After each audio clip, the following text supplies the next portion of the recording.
மாணவர்கள் எவரும் போதைக்கு அடிமையாகாதீர்கள். அடிமையானவர்கள் மீண்டதாக சரித்திரமில்லை. எனவே உங்களையும் சமூகத்தையும் பாதுகாத்துக் கொள்ளுங்கள். உங்கள் நலன் கருதி கல்வி டிவி. அனைத்து மாணவர்களுக்கும் காலை வணக்கங்கள். நாங்கள் தரம் 11ஆம் ஆண்டு பகுதியினுடைய பாடத்தை அவதானித்துக் கொண்டு வருகின்றோம். அந்த வரிசையில் முத்தம்மா என்ற சிறுகதை பகுதியினை ஆதாரமாக கொண்டு அதிலே வருகின்ற இயற்கை வர்ண சிறப்புகள் என்று சொல்லப்படுகின்ற ஒரு பிரதானமான கேள்வியும், அதே மாதிரி அந்த முத்தம்மா என்ற சிறுகதையை அடிப்படையாக கொண்டு வரக்கூடிய கிராமப்புற வாழ்வியல் அம்சங்கள் என்று சொல்லப்படுகின்ற அந்த இரண்டு கேள்விகளுக்குமான விடைகள் ஏற்கனவே வகுப்புகளில் விளங்கப்படுத்தப்பட்டு அந்த விடைகள் தரப்பட்டு உள்ளன. இன்றைய இந்த வகுப்பில் முத்தம்மா என்ற சிறுகதையை அடிப்படையாக கொண்டு வரக்கூடிய ஏனைய கேள்விகளை சொல்ல வேண்டிய ஒரு தேவைப்பாடொன்று காணப்படுகின்றது.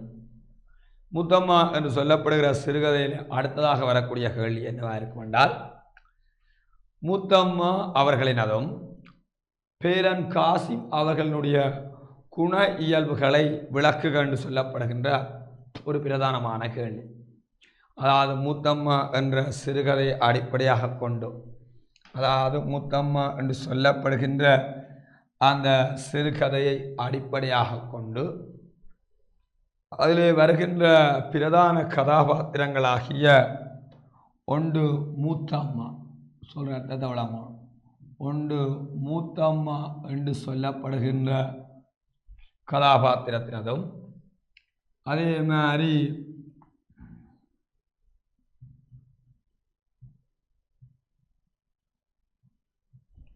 பேரன் காசிம் என்று சொல்லப்படுகின்ற அந்த இரண்டு கதாபாத்திரங்களினுடைய குண இயல்புகளை சுருக்கமாக விளக்குக என்று சொல்லப்படுகின்ற ஒரு பிரதானமான கேள்வியை நாங்கள் என்ன செய்ய வேண்டாம், அவதானித்துக் கொள்ள வேண்டும்.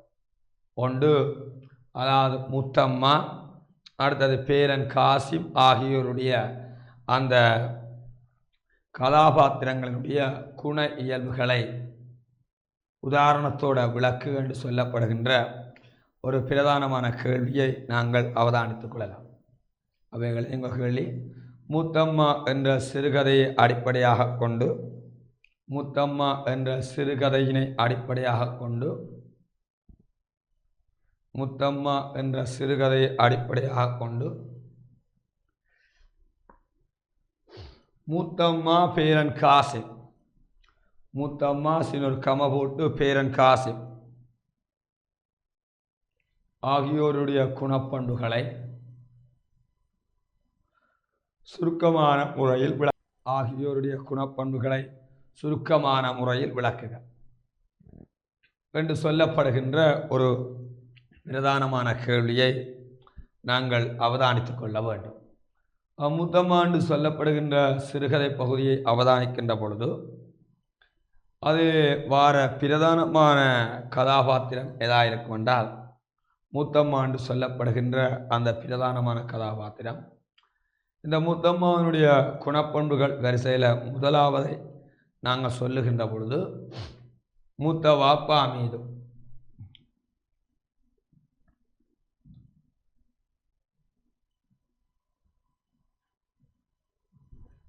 பேரன் காசிமின் மீதும்,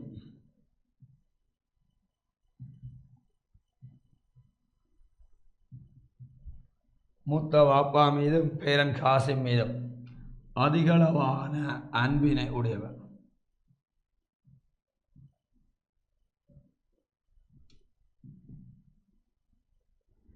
அதிகளவான அன்பினை உடையவராக நாங்கள் யாரை குறிப்பிடலாம் என்றால், எங்களோட முத்தம்மாவை குறிப்பிட்டு கொள்ள முடியும். ஒன்று மூத்த வாப்பா மீதும் பேரன் காசிமின் மீதும் அதிகளவான அன்பினை உடையவர் என்ற ஒரு கருத்தை சொல்லலாம். இரண்டாவது, தன்னை அழகுபடுத்துகின்ற அந்த அழகு உணர்ச்சியில் அதிகம் ஈடுபாடு கொண்டவர். அதாவது தன்னை அழகுபடுத்துகின்ற அந்த அழகுணர்ச்சி தன்மையில் அதிக ஈடுபாடு கொண்ட ஒரு கதாபாத்திரமாக நாங்கள் மூத்தம்மா அவர்களை குறிப்பிட்டுக் கொள்ளலாம். மூன்றாவது சொல்லப்படுகிற விடயம் என்னவாக இருக்கும் என்றால், தினசரி வேலைகளை, அதாவது தினசரி என்றால் ஒவ்வொரு நாளும் அந்த செய்கின்ற வேலைகளை கச்சிதமான முறையில் செய்து கொள்ளுகின்ற அந்த இயல்பினை உடையவர். கச்சிதமான முறையில் செய்து கொள்ளுகின்ற அந்த இயல்பினை உடையவராக நாங்கள் யாரை சொல்லலாம் என்றால் எங்களோட மூத்தம்மா அவர்களை குறிப்பிட்டு கொள்ள முடியும். அடுத்தது முக்கியமான ஒரு விடயம் என்னவாக இருக்கும் என்றால், அந்த சமூகத்தினுடைய மூட நம்பிக்கைகளை அந்த நம்புகின்ற ஒரு இயல்பினை உடையவராக இந்த சிறுகதை பகுதியில் மூத்தம்மா அவர்கள் என்ன செய்கிறாண்டால் சித்தரித்து காட்டப்படுகிறார். பழமையான அந்த நம்பிக்கைகளையும் அந்த பழக்க வழக்கங்களையும் அந்த நம்பிக்கை கொண்ட ஒரு கதாபாத்திரமாக மூத்தம்மா அவர்களை நாங்கள் குறிப்பிட்டு கொள்ளலாம். ஏனென்றால் பக்குள் கத்துகின்ற சந்தர்ப்பத்தில் அந்த பக்குள் கத்துகின்ற பொழுது இந்த ஊருக்குள்ள அல்லது குடும்பத்துக்குள்ள யாரோ ஒருவர் மௌத்தா போகிறதுக்கு அடையாளம் என்று சொல்லுவாங்க. இதனால் அந்த பக்குலை விரட்டுவதற்காக சிரட்டையில் நெருப்புத்தணலை நிறைத்து கொண்டு வந்து அதன் மீது உப்புக்கட்டிகளை போடுகின்ற சந்தர்ப்பத்தில் அந்த உப்புக்கட்டிகள் பட்பட் என்ற சத்தத்தோடு வெடிக்கும். அவ்வாறு வெடிக்கின்ற சத்தத்தை கேட்டு பக்குள் பறந்து போவதாக கருதப்படும். அதே மாதிரி வெற்றிலை பாக்கு போடுகின்ற ஒரு பழக்கம் உடையவராக எங்களுடைய மூத்தம்மா அவர்களை நாங்கள் என்ன செய்யலாம் என்றால் குறிப்பிட்டுக் கொள்ளலாம். அதே மாதிரி மூத்த வாப்பா மீதும் பேரன் காசிமின் மீதும் அதிகளவான அன்பினை உடையவராக இருக்கிறார். தினசரி வேலைகளை என்ன செய்கிறால் கச்சிதமான முறையில் எந்த விதமான சோர்வுத்தன்மையும் இல்லாது செய்கின்ற இயல்பினை உடையவர். தன்னை அழகுபடுத்துகின்ற அந்த அழகு உணர்ச்சியிலே அதீத ஈடுபாடு கொண்டவர். இதுக்கு பார்த்தலாம், காதிலே அல்லு குத்து என்று சொல்லப்படுகிற காதணியையும், கழுத்திலே கருகமணி மாலை, அதே மாதிரி கையிலே அகலமான செம்புக்காப்புக்கள் அணிந்து பார்ப்பதற்கு அம்சமாக அமர்க்கலமாக இருப்பார். அதேபோல் முக்கியமானது கை மருத்துவத்தில் அதாவது வீட்டு வைத்தியத்தில் அதிகளவு என்ன செய்யறா அக்கறை உடையவராக இருக்கின்றார். அதுக்குத்தான் சொல்லப்படுகிறது, ஏதாவது நோய் ஏற்பட்டால் ஏதாவது நோய் ஏற்படுகிற சந்தர்ப்பத்தில் ஆடாதோடையையும் கொத்தமல்லியையும் அவித்து குடித்து எழுந்து நடக்கின்ற அந்த இயல்பினை உடையவராக காணப்படுகின்றார். அதே மாதிரி அடுத்தது சொல்லப்படுகிறது, தைரியமும் உற்சாகமும் கடினம் உழைப்பும் பழமையில் நம்பிக்கையும் உடைய ஒரு சமூக ஆளுமைத்தன்மை உடைய, அதாவது ஒரு ஆளுமைத்தன்மை வாய்ந்த ஒரு பொது மனுஷியாகவும் ஒரு முடிசூடாத குட்டிராணியாகவும் என்ன செய்கிறாண்டா இந்த சிறுகதையை பொறுத்தவரையில் என்ன செய்கிறாண்டா சிறந்தொரு கதாபாத்திரமாக படைக்கப்பட்டுள்ளார். அதே மாதிரி அக்கம்பக்கம் யாருக்கும் நோய் ஏற்பட்டால் கூப்பிடாத வைத்தியரா ஓடிப்போய் மருத்துவம் செய்கின்ற அந்த இயல்பினை உடையவராகவும் நாங்கள் யாரை சொல்லலாம் என்றால் மூத்தம்மா அவர்களை குறிப்பிட்டு கொள்ள முடியும். அக்கம்பக்கம் யாருக்காவது நோய் ஏற்பட்டால் கூப்பிடாத வைத்தியரா ஓடிப்போய் மருத்துவம் செய்வார். அதேவேளை ஒரு பொது மருத்துவச்சியாக அதாவது தொழிற்படுகின்ற ஒரு சிறப்பினை உடையவராக காணப்படுகின்றார். அதனால தான் அவ்வாறாத்தா வீங்கிய வயிற்றோட வந்து சொல்லுகா, நீங்கள் தான் மாமி என்ற தலைப்புள்ளி ஏந்த வேணும் என்று சொல்வது மூத்தம்மாவினுடைய அந்த மருத்துவச்சி பண்பினை துலாம்பரமான முறையில் தெளிவுபடுத்துவதாக அமைந்துள்ளார். இவ்வாறு என்ன செய்யறால் இந்த சிறுகதையை பொறுத்தவரை மூத்தம்மாவினுடைய அந்த குண இயல்புகளை நாங்கள் ஆதாரப்படுத்தி என்ன செய்யலாம்னா கொள்ளலாம். ஒன்று பார்த்தீங்களா, மூத்த வாப்பா பேரன் காசிமின் மீது அதிகளவான அன்பினை உடையவர், அழகுணர்ச்சியில் அதீத ஈடுபாடு உடையவர், தினசரி வேலைகளை என்ன செய்கிறா கச்சிதமான முறையில் செய்கிற இயல்பர், பழமையான அந்த மூட நம்பிக்கைகளையும் அந்த பழக்க வழக்கங்களில் நம்பிக்கை அதாவது அதீத நம்பிக்கை உடைய ஒரு கதாபாத்திரமாக சித்தரிக்கப்பட்டுள்ளார். வெற்றிலை வாக்கு போடுகின்ற பழக்கமுடையவர். அதே மாதிரி கதைகளை கூறி தன்னுடைய பேரப்பிள்ளைகளை தூங்க வைக்கின்ற இயல்பினை உடையவர். அதே மாதிரி முக்கியமானது, ஏதாவது நோய் ஏற்படுகிற சந்தர்ப்பத்தில் அதாவது கை மருத்துவத்தில் இயற்கையான மூலிகை மருத்துவத்தில் அதீத ஒரு நம்பிக்கை உடையவராக காணப்படுகிறார். அதனால தான் ஆஸ்பத்திரி என்று அலைகிறதில்லை, ஆடாதோடையையும் கொத்தமல்லியும் அவித்து குடித்து எழுந்து நடக்கின்றார் என்று இந்த சிறுகதையில் என்ன செய்யறால் ஆதாரப்படுத்தப்படுவதை நாங்கள் அவதானித்துக் கொள்ள முடியும். அப்போ எழுதிக் கொள்ளுங்கள். முத்தம்மா என்ற சிறுகதையை பொறுத்தவரையில் முத்தம்மா என்ற சிறுகதையை பொறுத்தவரையில் முத்தம்மா என்ற சிறுகதையை பொறுத்தவரையில் முத்தம்மா என்ற சிறுகதையை பொறுத்தவரையில் அதிலே வருகின்ற பிரதான கதாபாத்திரமாகிய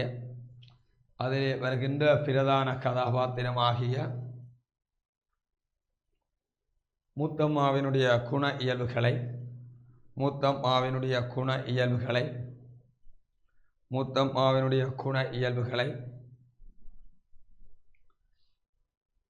பல்வேறுபட்ட எடுத்துக்காட்டுகளின்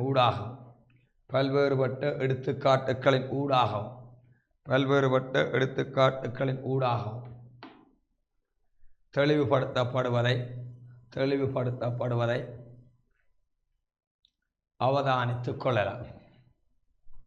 தெளிவுபடுத்தப்படுவதை அவதானித்துக் கொள்ளலாம்.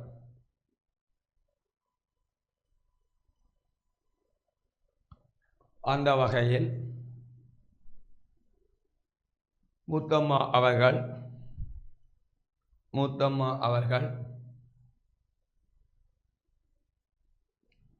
மூத்த வாப்பா கம பேரன்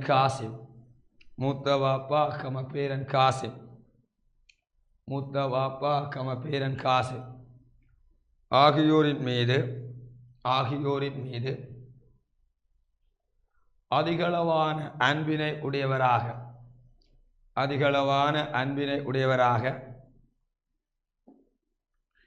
இச்சிறுகதையிலே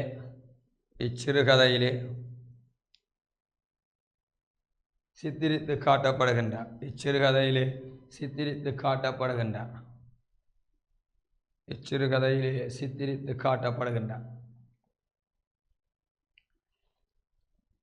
இதற்கு ஆதாரமாக அல்லது இதற்கு எடுத்துக்காட்டாக பசுமாட்டிலிருந்து பாலை கறந்து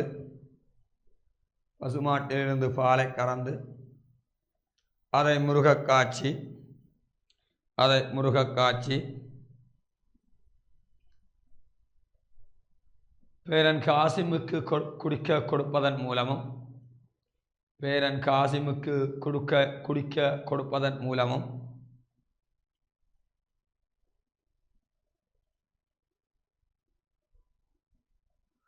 மூத்தவாப்பா தலைக்கு எண்ணெய் வைக்கின்ற பழக்கம் இல்லாதவர்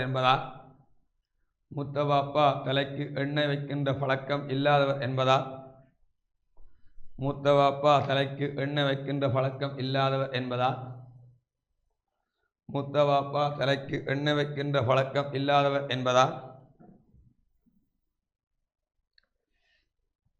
அங்கே பாருமனே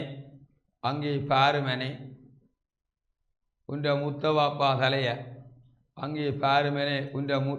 தலைய சூப்பின பனங்கொட்டை மாதிரி என்று குறிப்பிடுவதன் வாயிலாக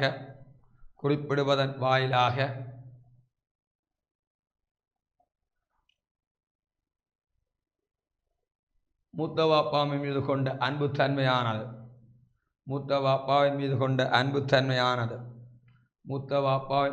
அன்பு தன்மையானது வெளிப்படுத்தப்படுவதை அவதானிக்கலாம்.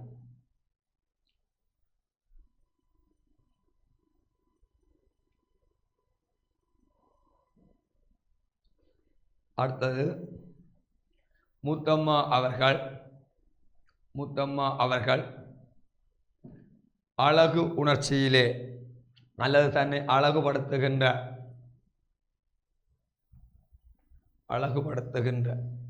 இயல்பு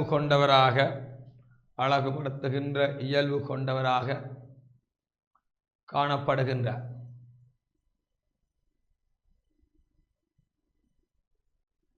இதற்கு ஆதாரமாக காதிலே அல்லுக்குத்து என்ற காதணியை காதிலே அல்லுக்குத்து என்று சொல்கிற காதணியை அணிவதும், கழுத்திலே கருகமணி மாலை, கழுத்திலே கருகமணி மாலை, கையிலே அகலமான செப்பு காப்புக்களை அணிவதன் ஊடாகும், கையிலே அகலமான செப்பு காப்புக்களை அணிவதன் ஊடாகும், கையிலே அகலமான செப்பு காப்புக்களை அணிவதன் ஊடாகும் இக்கருத்து வெளிப்படுத்தப்படுகின்றது.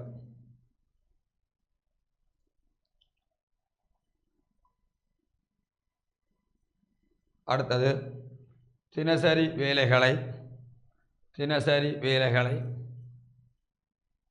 கச்சிதமான முறையிலே, தினசரி வேலைகளை கச்சிதமான முறையிலே, தினசரி வேலைகளை கச்சிதமான முறையிலே செய்து கொள்கின்ற இயல்பினை உடையவராக, தினசரி வேலைகளை கச்சிதமான முறையிலே செய்து கொள்ளுகின்ற இயல்பினை உடையவராக, தினசரி வேலைகளை கச்சிதமான முறையிலே செய்து கொள்ளுகின்ற இயல்பினை உடையவராக கருதப்பட்டார். தினசரி வேலைகளை கச்சிதமான முறையிலே செய்து கொள்ளுகின்ற இயல்பினை உடையவராக கருதப்பட்டார். இதற்கு ஆதாரமாக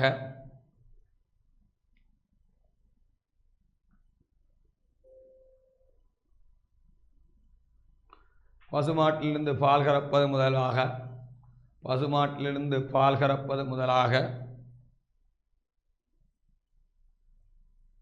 அரிசி இடித்து மாவாக்கி ரொட்டியோ புட்டோ செய்தால், அரிசி இடித்து மாவாக்கி ரொட்டியோ புட்டோ செய்தால், பனைமரத்தின் ஓலையை சீவி, பனைமரத்தினுடைய ஓலையை சீவி பொட்டியோகம தட்டோ என்பன செய்து விடுதல், பனைமரத்தின் ஓலையை சீவி பொட்டியோகம தட்டோ என்பன செய்து விடுதல் என்பதன் ஊடாக இக்கருத்தினை வெளிப்படுத்திக் கொள்ளலாம். அடுத்தது பழமையான மூட நம்பிக்கைகளிலே, பழமையான மூட நம்பிக்கைகளிலே, பழமையான மூட நம்பிக்கைகளிலே அதீத நம்பிக்கை உடையவராக, அதீத நம்பிக்கை உடையவராக, அதீத நம்பிக்கை உடையவராக மூத்தம்மா அவர்கள், அதீத நம்பிக்கை உடையவராக மூத்தம்மா அவர்கள்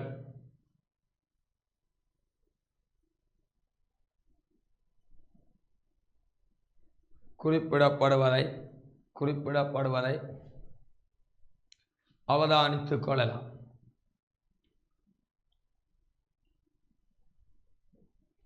இதற்கு ஆதாரமாக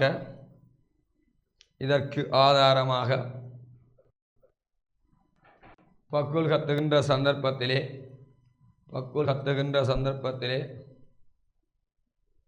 அது நம்மட ஊருக்குள்ள அல்லது குடும்பத்துக்குள்ள, அது நம்மட ஊருக்குள்ள அல்லது குடும்பத்துக்குள்ள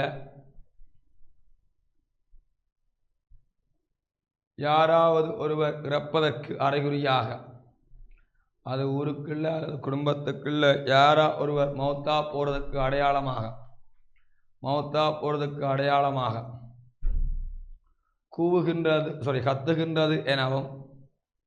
கத்துகின்றது எனவும் அந்த பக்குலை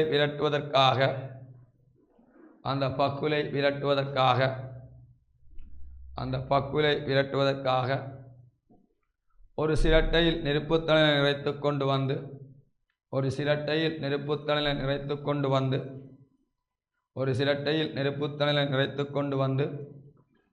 உப்பு கட்டிகளை போடுகின்ற சந்தர்ப்பத்திலே, ஒரு சிரட்டையில் நெருப்புத்தணலை நிறைத்து கொண்டு வந்து உப்பு கட்டிகளை போடுகின்ற சந்தர்ப்பத்திலே, ஒரு சிரட்டையில் நெருப்புத்தணலை நிறைத்து கொண்டு வந்து உப்பு கட்டிகளை போடுகின்ற சந்தர்ப்பத்திலே அந்த பக்குலானது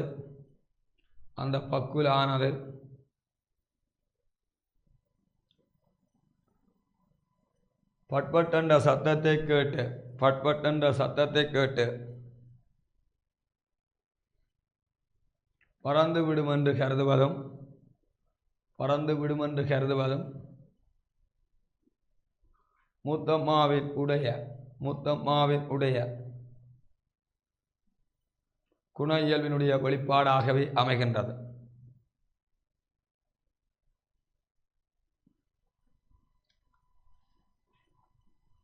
வெற்றிலை வாக்கு போடுகின்ற பழக்கம் உடையவராகவும்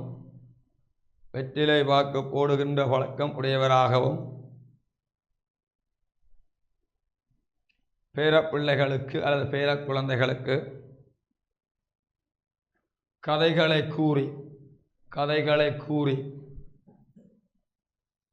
தூங்க வைக்கின்ற இயல்பினை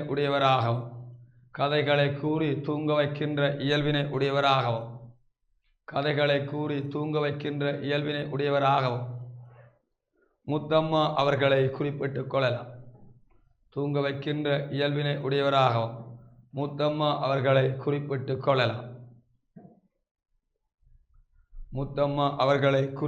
கொள்ளலாம்.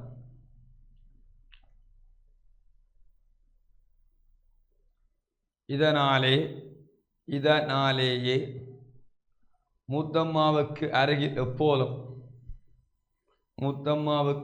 எப்போதும் வெற்றிலை படிக்கமும் வெற்றிலையை இடித்து தூளாக்குகின்ற இடி உரலும் ஆணியும் கூட காணப்பட்டன என குறிப்பிடப்படுகின்றது.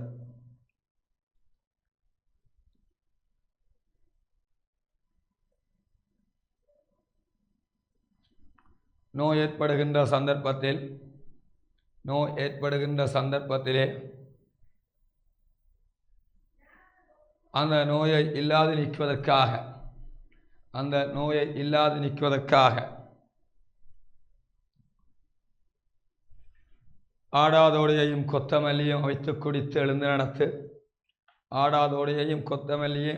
குடித்து எழுந்து நடந்து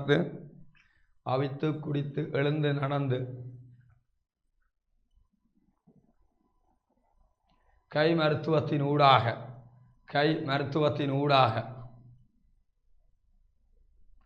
அந்த நோயினை குணப்படுத்துகின்ற இயல்பு கொண்டவராக கருதப்பட்டார்.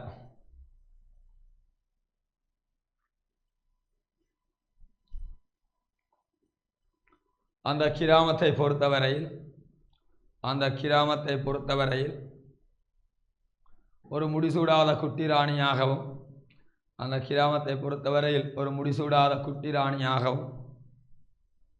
ஒரு பொது மனுஷியாகவும்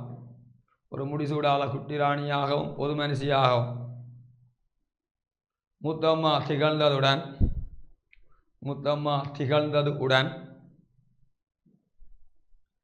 அக்கம்பக்கஞ்சாருக்கு நோய் ஏற்பட்டார்.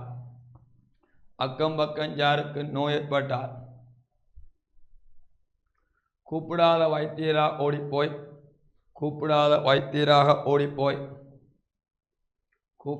வைத்தியராக ஓடிப்போய்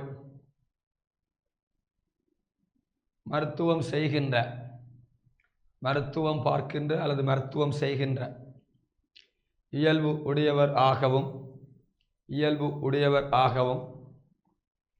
மூத்தம்மா சித்தரித்து காட்டப்படுகின்றார்.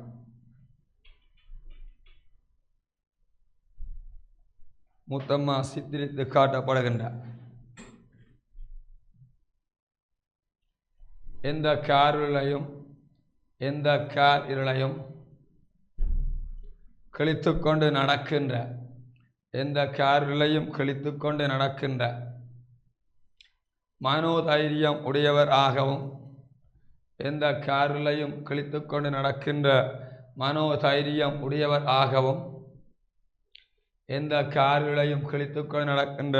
மனோதைரியம் உடையவர் ஆகவும்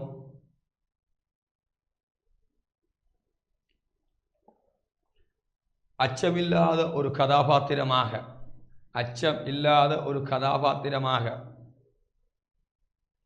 சித்தரித்து காட்டியமயம் சிறப்புக்குரியதாகவே அமைகின்றது.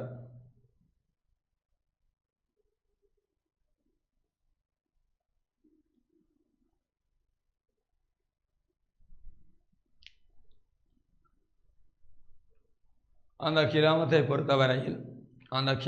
பொறுத்தவரையில் ஒரு பொது மருத்துவச்சியாக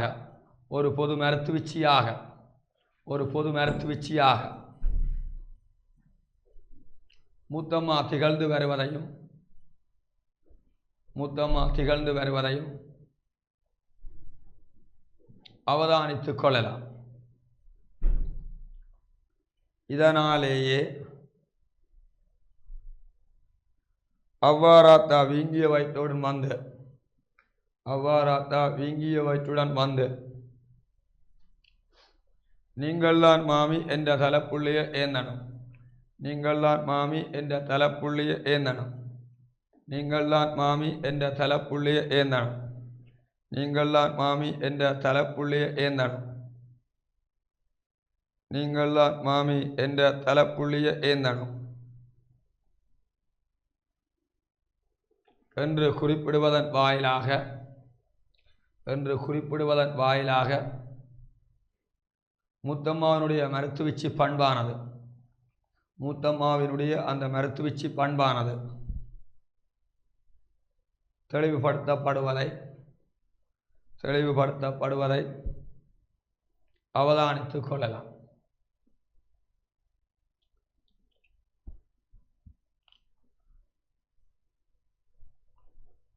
இதுவெல்லாம் என்னவா இருக்கும் என்றால், முத்தம்மா அவர்களினுடைய குண இயல்புகளை சொல்லி, அந்த குண இயல்புகள் இந்த சிறுகதையை பொறுத்தவரையில் எந்தெந்த சந்தர்ப்பங்களின் ஊடாக அவருடைய குண இயல்பு வெளிப்படுத்தப்படுகின்றது என்பதை நாங்கள் என்ன செய்யணும் என்றால் ஆதாரப்படுத்தி கொள்ள வேண்டும்.